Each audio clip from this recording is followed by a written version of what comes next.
I had a stage manager who was abusive.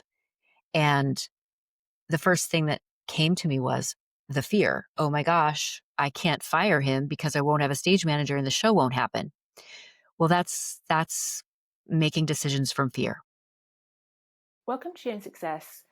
I'm Antoinette Olo, your host, and my guest this week is Tricia Brouk. Tricia is an award-winning director, author, and the founder of 3 businesses, Brouk Moves, The Big Talk, and The Wise Leopard. As a renowned speaker coach and the driving force behind The Big Talk, Tricia has helped thousands of people by this point to change the world through their voice. She's also built 3 successful businesses, so she knows a thing or two about business and about leadership. In her new book, Being Smart is Stupid, Tricia challenges the myth about leadership that all it takes to be a great leader is intellect. And in our conversation, she shares why wisdom, compassion, and presence matter even more. And we also discuss what it means to lead with a Buddha nature. Let's get into it.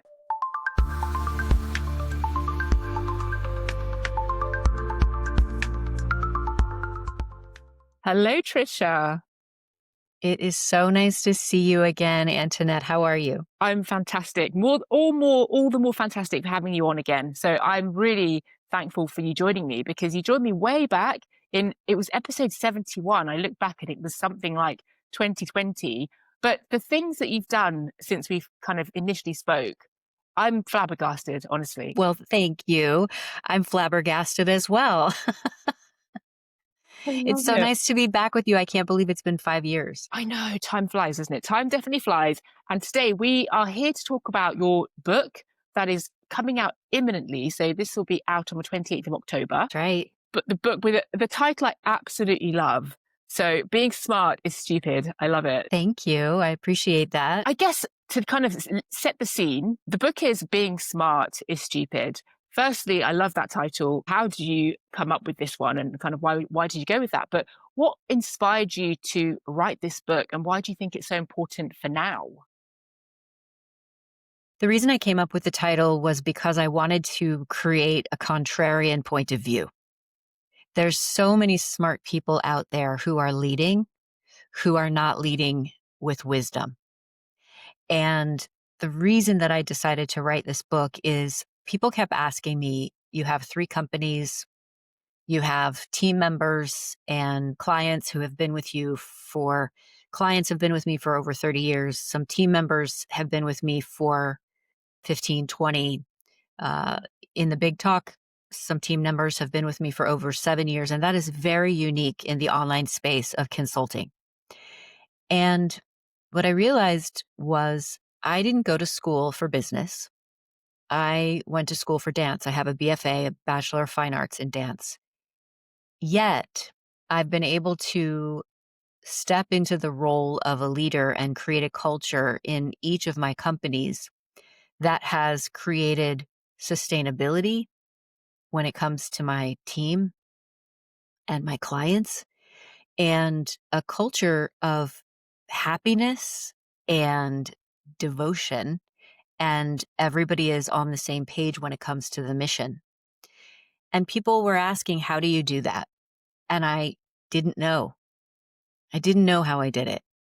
So I gave myself the task to deconstruct my leadership style and to really break it down so that I could talk about it and then teach it to other people.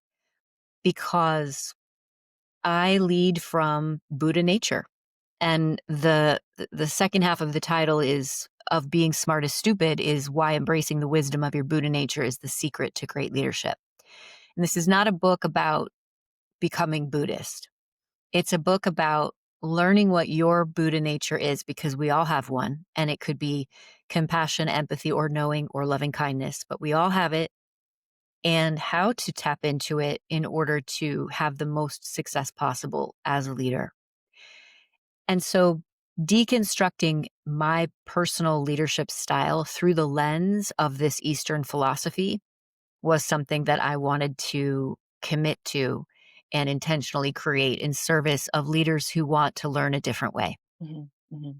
I love that. Yes, because you talk about the fact that there's lots of smart leaders out there, and it's about being wise now.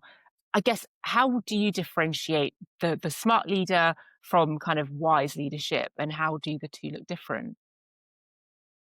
Smart leaders care only about the bottom line and how they feel in a circumstance. They only care about more success, more money. And trust me, you can be a wise leader and still have abundance and have a successful business. But what I started doing when I began to research was noticing a lot of smart leaders who weren't making wise decisions, and it was affecting their employees. It was affecting their bottom line. And here's an example: Jeff Bezos and Amazon. According to the National Employment Law Project, Amazon workers around the country have reported being subject to unsustainably fast productivity requirements, resulting in injury and exhaustion. And one military veteran, Ted Johnson, who has been uh, quoted as saying he handled deliveries for the company and said, "I fought in Iraq and Afghanistan, and being deployed was better than the anxiety of working for Amazon." That's a huge statement. And then, according to a 2024 article written by journalist Mark Judge, the number of people who quit or are fired each year at Amazon is higher than the total employment at the company. And this is double the turnover rate for similar employers. And it costs, get this, Antoinette, it costs Amazon an estimated $8 billion every year. So although speed and efficiency might be a priority and a value, they're losing money Mm. by leading this way. And if we can rethink what it means to lead as wise leaders and really embody and embrace our Buddha nature, which means we make decisions based on getting still, discerning, practicing oneness, practicing detachment, understanding how we create our own suffering and the suffering of our employees, we start to lead differently. And it doesn't mean sitting on a cushion or going to a mountain and having a mindfulness retreat where you don't speak for 10 days. It's so simple if we just make a decision to lead from our Buddha nature. I love that. And that's it. One of the things I was going to kind of go on to was this kind of Buddha nature that you speak of, and how has that impacted you in your leadership and in your career? Because I guess the Buddhist principles have had an impact in terms of your own career, and clearly it's not hindered you from success. So share a little bit about that before we kind of delve more into the book. How has kind of understanding these principles and your own Buddha nature, how has that kind of impacted you, or how has it kind of affected how you lead and how you show up? It's affected me dramatically, and I didn't know this until I started deconstructing my principles and how I practice this. And I'll give you an example of suffering.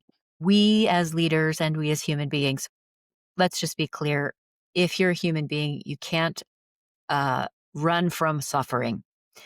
Life is challenging, life is hard, and there will always be suffering. However, many of us create our own suffering. And if we can talk about what it means to befriend suffering and to try to alleviate the suffering of ourselves and the suffering we cause others, we can be wise leaders. And that is specific to what happens to us.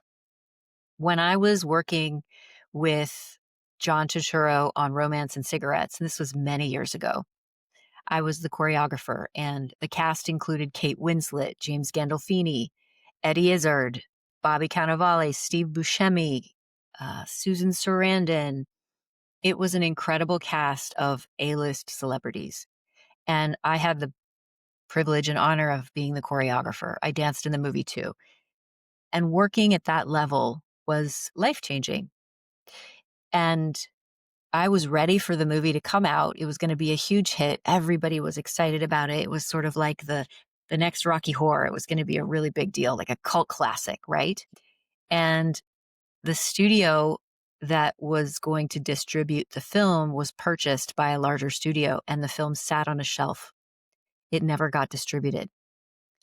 And I was so devastated. I was creating my own suffering because I was holding on to what I wished would happen. I wish it would be released. I wish people could see this. I wish people would understand that I'm an amazing choreographer. I wish people knew that I worked with all these people. And that kind of lack of wisdom created suffering for me. And if we understand that nothing is permanent and we detach from outcomes, we can release our grip on what we wish and let go of that suffering. And that's a very simple example. When it comes to leadership and a team, people aren't going to stay with you forever. They're going to get married. They're going to have a better offer. They're going to move. And if we think as leaders that we're going to keep our team together for the rest of our lives in service of our company, that is not wise. You might think you're smart because you keep giving the same, you're giving people bonuses and you're taking care of them and all that's good, but that's not wise because the reality is they will eventually move on to something or someone else.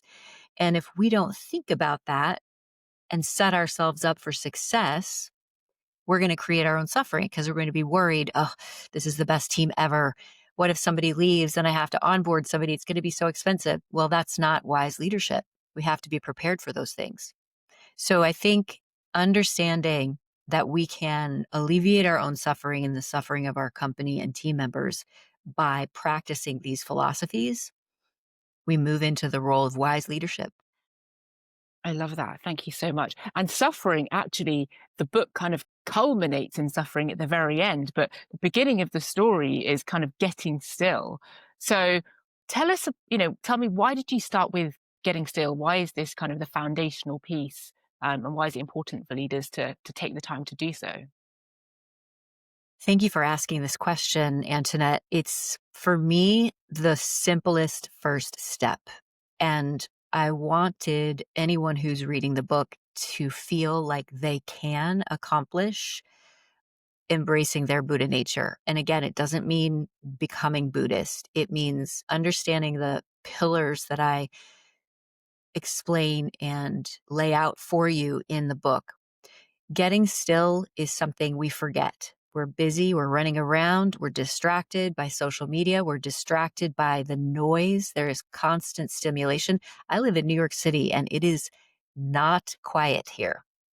And getting still for me is a non negotiable.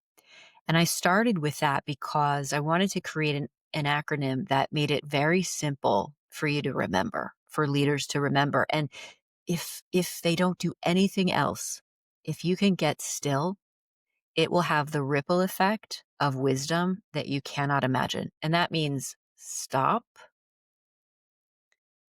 tune in. What's going on for me right now? Am I about to fire somebody because I'm reactive? Am I about to make a really bad decision? Am I about to invest in something or someone that I shouldn't because it's a shiny object? Intuit. We all have that intuition. And trust me, we have all made bad decisions and then gone back and thought, I knew I shouldn't have done that. And then listen to that intuition instead of pushing it away. And then learn from the steps you've just taken. Stop, tune in, intuit, listen to what's going on, and then learn from the analysis that you just went through by getting still to then make a decision, or don't make a decision. Wait until 24, 48 hours. And that simple act of getting still sets you up for the rest of the pillars. I love that. And this is a good point to which to kind of highlight the fact that the way that you've laid out the book is fantastic, actually, because it's in layers, and you've highlighted that it's actually good to read it in that way because everything kind of builds one on top of the next. And what I love about it is I was reading the book and I was thinking, it's kind of leadership. It's a leadership book. This is for leaders, and we're all leaders in some way.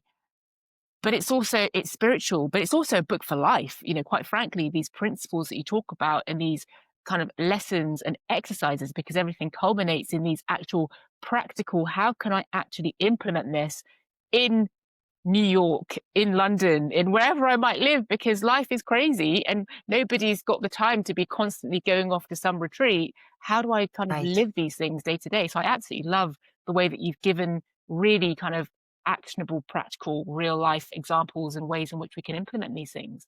Well, Definitely. I appreciate that so much. That was the hope, is that I could break this down and deconstruct it in a way that would be palatable and applicable.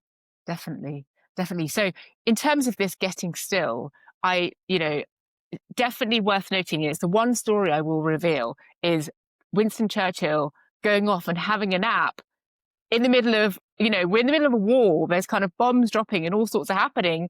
And this is a non-negotiable. So if he can do that and still be this great leader, and make these difficult decisions during what is only kind of hell on earth, we can all have that moment of kind of stillness. I love that story because it it it it illustrates several things. One, that he was very clear on what he needed as a leader in order to lead from wisdom and not being reactive. And also it enabled him to create a confidence around his team. Okay, he's taking a nap. We must be okay. We must trust our leader. And if he's doing that in order to get still, there's a reason and we need to get behind him for it. And so, as a wise leader, when you can be very clear on how you're getting still and how you're leading, you model that for your team and they trust you, they follow you, they don't feel obligated to show up to work, they want to come to work, and the productivity increases and the culture is positive. There's so many benefits to wise leadership. Love it. Thank you so much. So we've talked about the kind of getting still piece and you've touched on the suffering. I feel like I will definitely be talking about suffering later because it's such a big thing, isn't it? How we create suffering in these two arrows. But another aspect was kind of this piece around gratitude. And it made me laugh just because you talked about this foosball tables. And I think we've all been at these companies where it's like they're doing all these, I guess, performative acts of gratitude. But actually, what is behind that, you can feel, or I should say, you don't feel because there isn't feeling behind that and it's not real. So tell us about gratitude and kind of how should leaders approach gratitude? We've heard a million times about gratitude journals and how if we write in our gratitude journal, we'll start the day better. And I do believe that. However, it's become a little watered down. And when you think about how many times you've said thank you to someone, it's the exact same equivalent of, how are you? Fine. Have you really answered the question truthfully? And are you really making eye contact and saying to the person who made you a coffee or who let you cross in front of them or who opened the door, thank you? There's a difference between the performative gratitude and the embodying gratitude. And that's the difference that I refer to in the book. It's not about sending everybody the same $25 gift card. It's about knowing who they are and what they want and how to make an impact on them and what their needs are, what their love language is, if you will. And I speak about the former CEO of PepsiCo, Indra Nooyi, who was the first female CEO. And she received this position and decided to go back to India to be with her family before she started. She's sitting in the living room with her family and receiving the local community, and they all walk past her and they walk right up to her parents and they say, thank you for creating such a wonderful child. And that experience had such a profound impact on her that she literally wrote over 400 letters to the executives' parents, thanking them for the gift of their child to her company. And that was between 2006 and 2018. And she had a 75% approval rating and took the company from 2.7 billion to 6.5 billion net profit There's nothing about that that's soft leadership. Absolutely not. That is powerful, isn't it? That is so powerful. And I mean, can you imagine what these executives, what their parents thought receiving these letters? I can't even begin to imagine because it's so unheard of, isn't it, as an act? It is so unheard of, and it's so easy. Mm, yes. So often I feel like actually a lot of the most powerful thing that you can do and the biggest impact that you can have on someone is something that is often seemingly so easy, isn't it? So why do we often fail at things that are easy?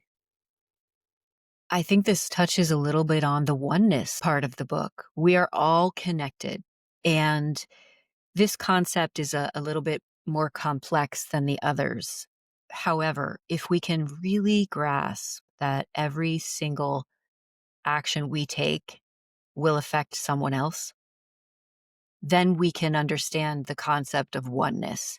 And this act of embodying gratitude for Indra, she was clear that by thanking the parents of these CEOs and these executives, that had a direct relationship to her employees. And that's the connectedness. That's the oneness that we're talking about. And if we as leaders don't think that our actions are going to impact someone else, that is definitely not wise. And so we need to understand before we make any decisions. And I'm not saying I'm not saying we don't have to fire people or we shouldn't fire people. Unfortunately, sometimes we need to make difficult decisions where we let someone go or we give them an opportunity to move into a different role that's more suited for them. However, if we don't think about how is the decision I'm going to make going to affect this person, their family, that's not wise. And sometimes we might want to say, okay, this is not the right fit. I would love to give you 6 weeks to look for a new position, to look for a new job, because we know that our decision is going to affect that person and their family. And that's the oneness. So we make a decision based on how to support them. This piece about kind of Buddha nature, it really, obviously, it's the thread throughout the book, and it's kind of the pillars and the principles that you're teaching. I don't want to say teaching, but you're kind of wanting people to embody, wanting leaders to embody. But it's so powerful because this piece you're saying around, yes, you have to make these difficult decisions and you have to do things that may on the surface of them, they do have these impacts on people, but it's about kind of coming to it with intention and from what place you're coming from, isn't it? It's that kind of piece around. I was, I think it's within the book. It talks about at the end of the day, it's sitting with yourself and asking yourself three questions about, okay, who, what kind of, who has impacted me in a positive way? Who have I impacted in a positive way? And have I done something that's hurt somebody or negatively impacted somebody? And I think when you kind of stop, that really stopped me because it was like, ooh, asking yourself those three questions, it's very powerful, isn't it? Because if you have that in the back of your mind, and that is the kind of Buddha nature, as I understand it, you operate from a very different place, definitely, even when you're making You those difficult do. decisions. That's a really beautiful reflection. You do operate from a different place. And that's my hope for this book is that smart leaders will take an inventory of themselves and say, "Ooh, am I leading from being smart, which is ultimately stupid? Or do I want to be a wise leader and embrace my Buddha nature or my compassion and empathy and my consciousness around the oneness and the connectedness to everyone else that I come in contact with?" Definitely. Now, we've talked about the gratitude piece and how it's about showing true gratitude. One of the things that I found so powerful is you talking about how you approach it actually within your own organizations and companies that you lead. Can you give us a couple of examples of how you do that? I think I'm very generous with gratitude and I'm very generous with apologies. Yes. And I think apologies and taking responsibility for mistakes that I've made is part of the gratitude. Uh, my team knows how grateful I am for their contribution to the big mission. And this is the company, The Big Talk, which is a uh, professional development company for thought leaders and speakers. They work really hard. They are devoted to our mission of uniting humanity through speech. And when a team member goes above and beyond, for example, my executive assistant, Emma, she's incredible. And I was traveling. She just got hired, brand new to the company. I did know her for many years prior to that, but she was new to the company and to this position. I was traveling and there was so much chaos around the schedule because of the event planners not being organized that she essentially was on call for me the entire weekend, and we did not talk about it ahead of time. She just made it a point to support me in that way. So my cars would be there when I needed them, so they would drop me off, so I knew the address, all the things. And of course, I thanked her, and I thought, what can I do to show her how meaningful this was? So she happens to live in Austin. I found the top level 5-star resort spa in Austin, and I got her a day pass so that she could go and spend the entire day, get a treatment, and just pamper herself. And that was just a small act of gratitude that I could never repay her for taking care of me the way she did. But I'm hoping that that small act of gratitude showed her that she deserved to relax after that intense weekend that she spent taking care of me. I love that. So individual and so kind of tailored, and ma- how seen that she must have felt from you doing that. And thank you for saying that. And, my director of operations, she mentioned to me in a call that her neck was bothering her. So I sent her an orthopedic pillow from this company in the US that I love. And I don't even think twice. I'm just like, oh, I know what I can do. And those little moments, those little tiny gestures of ongoing gratitude. So the story I share about Emma, that was a very specific response to something that had happened. But as a wise leader, if you're paying attention to what's going on and you contribute in a way that is above and beyond, that those acts become very meaningful and you earn the trust of your team and you earn the trust of your clients. When we find out on social media that our clients loses a pet or that a client loses a parent, we send flowers. We don't ask a question. We simply take action to show them that we care about them. That's very simple to do, and most people don't do it. Love that. Such powerful examples of wise leadership and Buddha nature as well. So let's talk about this impermanence piece, because this is something that I'm going to put it out there. I'm still learning this impermanence lesson. And it's a lesson, I think it's kind of impermanence and letting go. They're kind of hand in hand, aren't they? And I think they're so intrinsic in that we should know this, right? It's like the seasons, leaves fall, everything's impermanent. Don't we know that? But actually embodying it is something different, isn't it? So tell us Yeah. about impermanence and how you see leaders not embodying it and kind of the impact that that can have. And Impermanence is so complex, and I love talking about it because my mentor, Lama Justin von Boydish, he is the former chaplain of Rikers Island. He taught the corrections officers meditation there, and I had the honor of directing a documentary about him. He's no longer there, and he has his own retreat center in upstate New York now, and he's still my mentor. And when we get on calls with the group, he starts off the call by saying, "Welcome, everyone. We're all here. We all made it."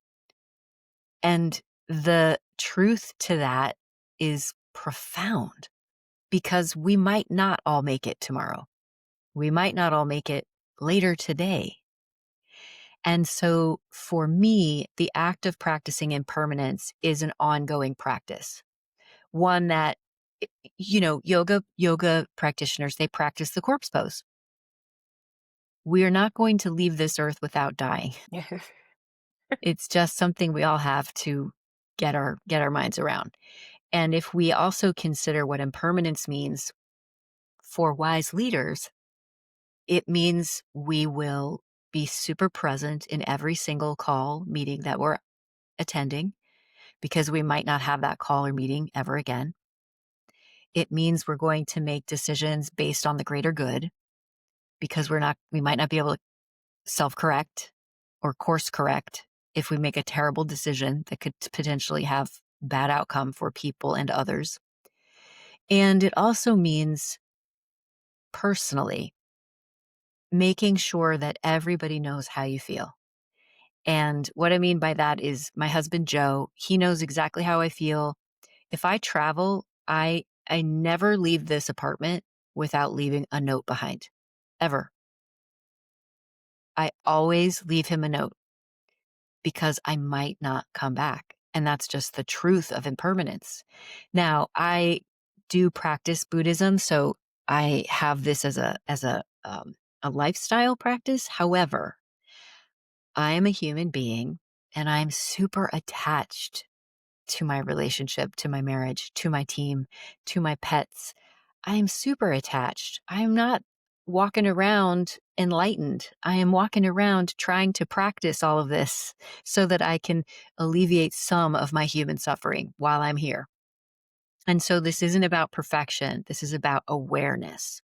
And if you know and you can try to embody the reality that everything is impermanent and detach from the outcome, you will alleviate so much of your own suffering.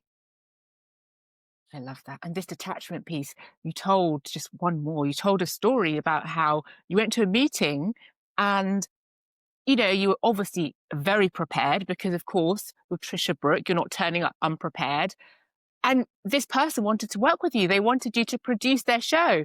And it just happened so naturally and easily. And you kind of reflected on how, when you, at an earlier time in your career, you were so attached. And it was like, this has to happen. And that's when things didn't happen. It was much more difficult. So it's quite interesting, isn't it? This kind of detachment that we need to have and kind of the comes as a result of it. It really is. And going back to the feeling of creating your own suffering and ripping on what we wish would happen, if we can practice detachment energetically, we're in a place of receivership and things will come to us. And that was the example that you're talking about. I had a breakfast meeting with an amazing writer, and she asked me just to meet with her after I had read the script. Like you said, I came prepared. I had my feedback for her. Of course, I asked permission to give that feedback. And by the end of their conversation, she asked me to direct and produce. And I'll give you a very recent example. I was speaking at an event here in New York last week, and the keynote speaker was Gloria Steinem.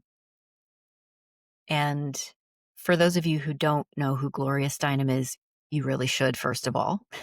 She is an icon of feminism, and she's an American author and feminist who has made it possible for me to call myself Ms. Brook.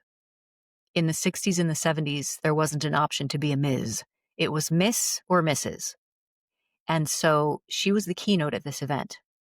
Now, I'm very open to what's going to happen and allowing it to happen organically. If I had been attached to meeting her in person at this event, I would never have had the experience that I had, because I would have been forcing and gripping, and she would have felt that and she would have been like, I'm out of here. Too many people want to talk to me. But that's not what happened.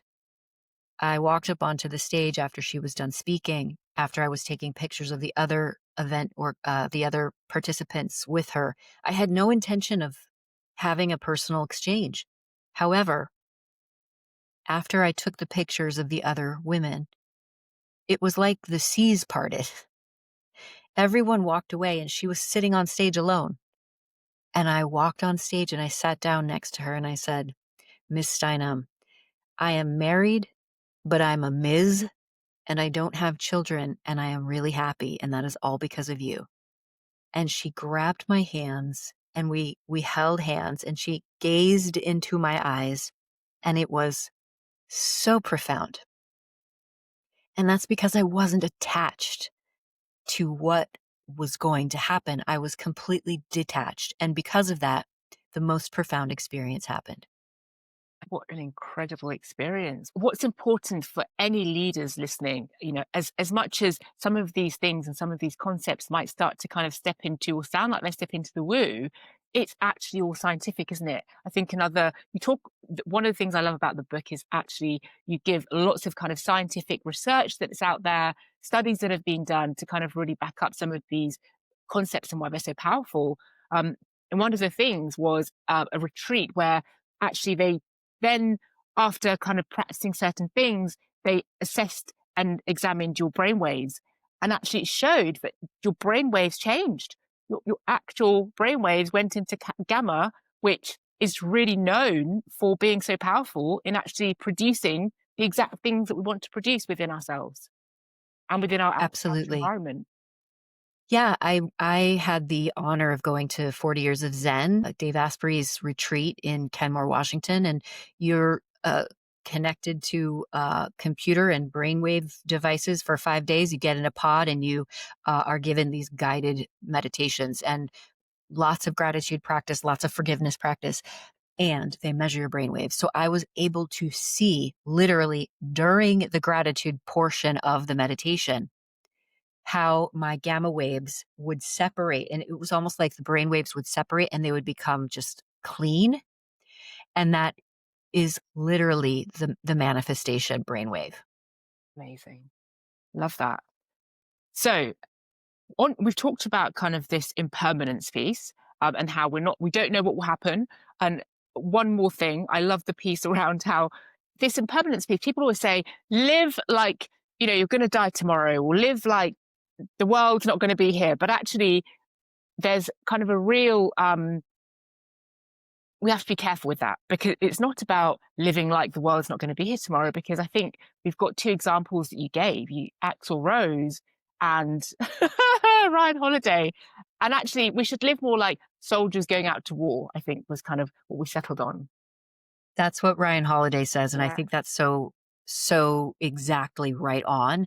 Because if we're living like we're going to die tomorrow and we drink a bottle of vodka and have 10 packs of cigarettes, that's not what we're talking about. exactly. We're talking about taking care of our bodies and being mindful and being wise while we're here and being optimized. I'm a high performer. I do everything that I can to optimize my health and my body and my mind.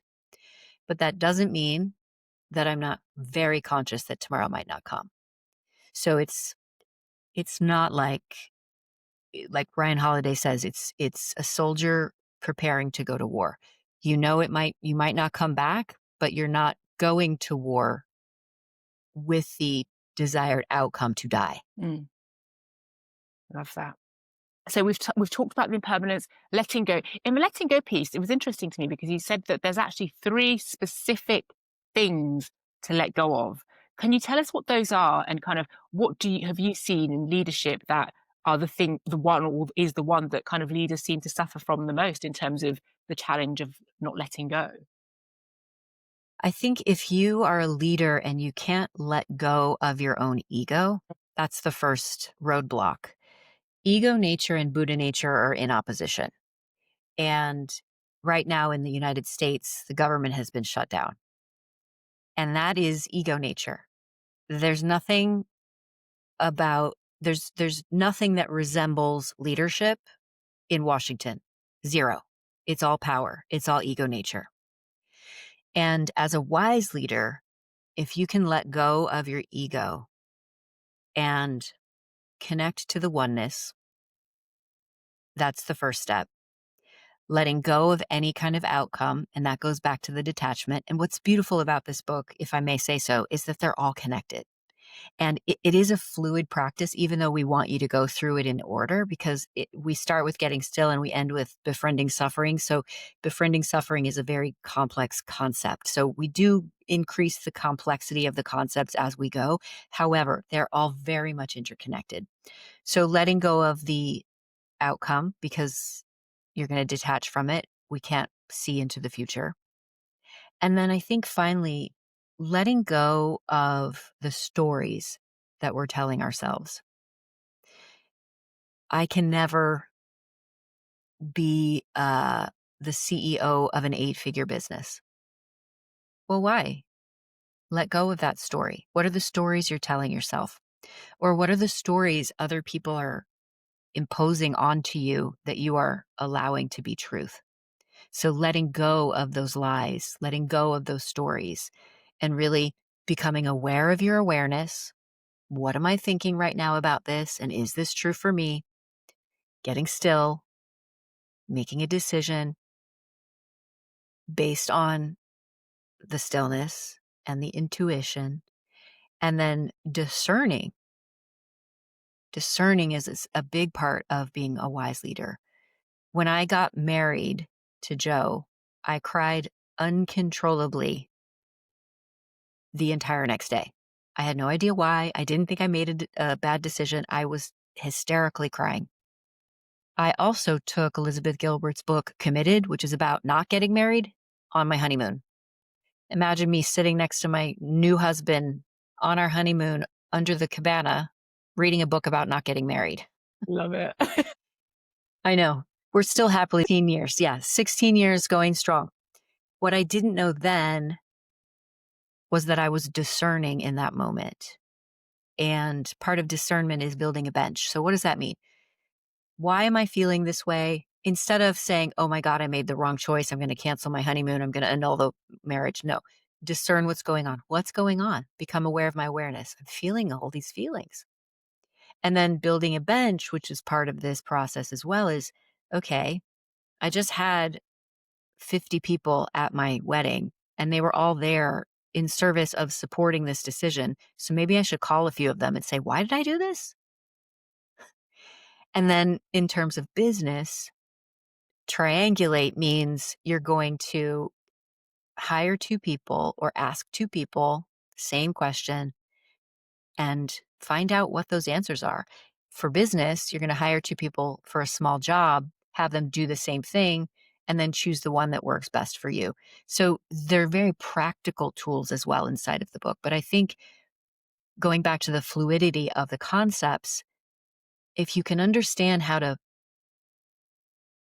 move in between each one when you're having a challenging day or life happens or you have to make a really intense decision that there's a lot of money involved or a team member involved, then you can go back to these concepts and you can feel fully set up for success to make decisions from the point of view of wise leadership. Definitely, definitely.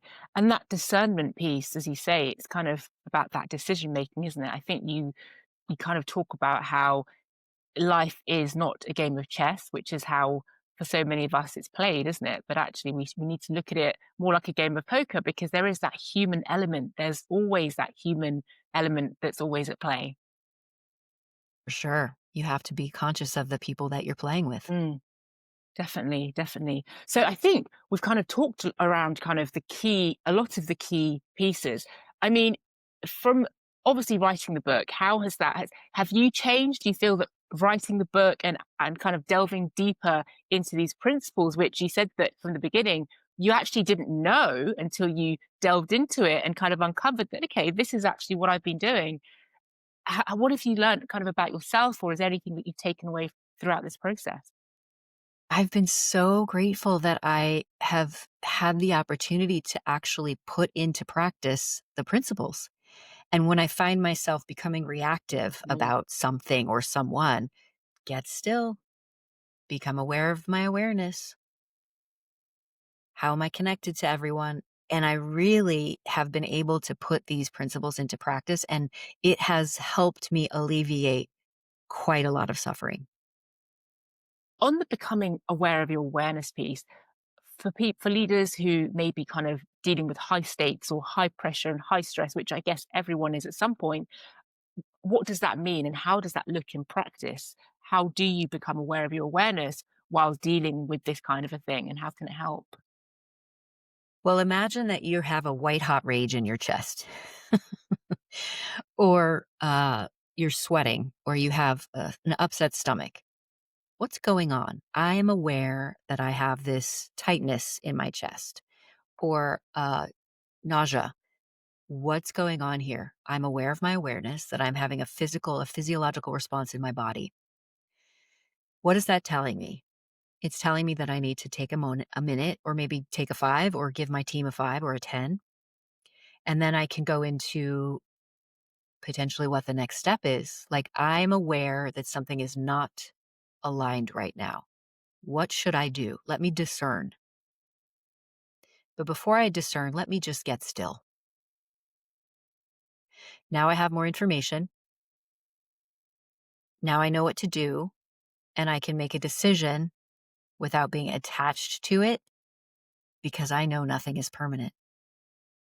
And I'm going to alleviate my suffering and the suffering of others. Thank you so much. That was such a clear and powerful example. Thank you very much for that.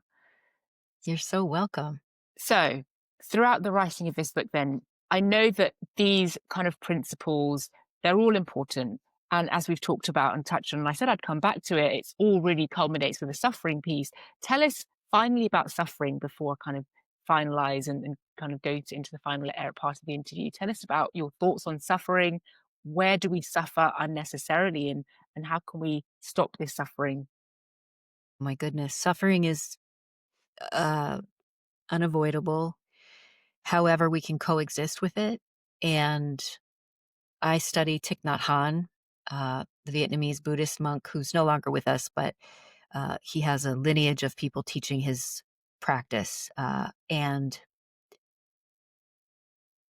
a couple of years ago, I helped my beloved fur baby Lola transition, and she was 18 and a half, and she was clearly ready to transition. And it was a very, very intentional transition. It was very loving, it was very intentional.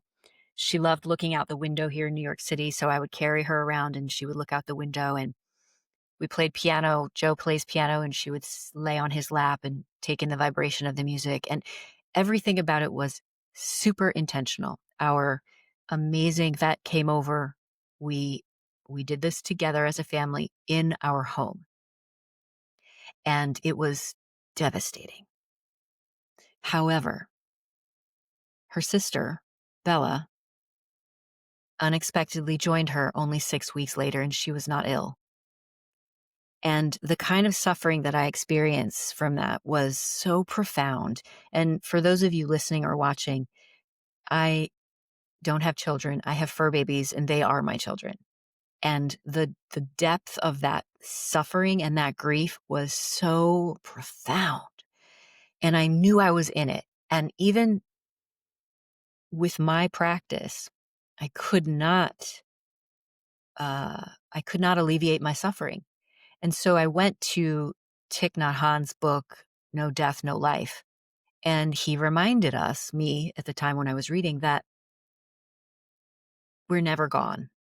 And just like a cloud turns to rain, turns to water, evaporates up back into a cloud, we're constantly energetically available. And although the pain of the loss was still very much in my body, I was able to coexist with that suffering as a human being. And so I say this because we're not going to get out of life without having suffering. However, we can learn to be with it where it doesn't have to debilitate us.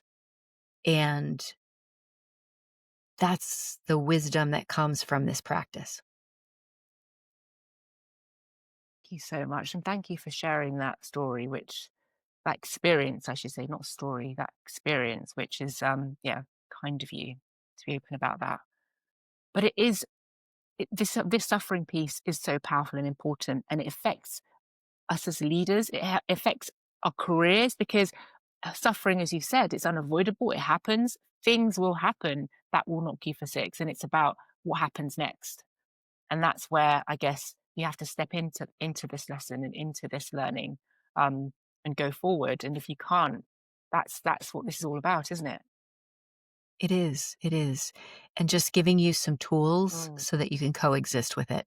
Definitely, definitely. So that's the kind of the suffering piece. So we've gone through kind of the main lessons, which have been absolutely incredible. I think the only one we didn't touch on was kind of the liberation from fear, because obviously we are lizard brains and we're kind of built for fight or flight and all of these things. You know, in terms of from a leadership perspective, how are leaders showing up if they're not, I guess, separated from that lizard brain, and if they're living too much in that place as opposed to from their kind of Buddha nature? Well, if you are living in a place of fear, you're going to make decisions based on fear, and that's never going to work out. And an example, when I was directing a show, I had a stage manager who was abusive. And the first thing that came to me was the fear. Oh my gosh, I can't fire him because I won't have a stage manager and the show won't happen. Well, that's making decisions from fear. There's always a solution. And if you as a leader are keeping a team member on or making a decision from your ego nature to fire someone because you're threatened by them when they're really an amazing team member, you're going to make a terrible decision. And so liberating yourself from fear it's going to require you to become aware of your awareness, tap into what's happening, understand I'm leading from fear right now. And that's okay, not judging yourself from it. Absolutely okay. But if you catch yourself leading from fear or being in fear before you do anything, then you have this opportunity and this space to make a more fully informed decision. And so many leaders, they lead from fear because of their own limited self-awareness. They have an ego nature instead of a Buddha nature, or they haven't learned about their ego nature or their Buddha nature yet. So they're only leading from ego. And that's when they create a culture of toxic, horrible communities and teams. And there's a constant turnover. They can't keep team members. They don't know why they can't keep team members. They don't know why the team is sabotaging the outcome of the launch or the outcome of whatever it is they're selling. And that's because they're leading from fear, and that fear inevitably is like a cancer and it's insidious. So I think it's really important for us as wise leaders to liberate ourselves from fear. Going back to Washington, there's a lot of fear happening there. And it's a very, very clear example of ego nature and fear. So true, so true. Wow, thank you so much. I mean, this journey through the book has been so powerful, and I hope that all leaders out there will go out there and get this book, because I would definitely say it's a must read. And when I say all leaders, I mean not just leaders of people, leaders of teams, leaders of companies and businesses, just leaders of yourself, because I think it's a book for all humans, quite frankly. So thank you so much for writing it and getting this wisdom out there. Oh, thank you, Antoinette. And I'm just so grateful that you've been in my community for the last 5 years. I so appreciate you. You are truly a wise leader and an influential voice, and I'm so grateful to know you. Thank you so much. So, final thoughts then. If you could only select one of these principles, if anyone listening or for leaders out there, there was only one thing that they took away and embodied, which one would you select? I think it's the first one because it's the catalyst for the rest. Get still. Get still. Stop, tune in, intuit, listen, and learn. Fantastic, fantastic. And for anyone who's listening, then, obviously go out, get the book. And how else can everybody out there work with you, connect with you? Because there's so many opportunities to do so, given the work that you're doing. Thank you.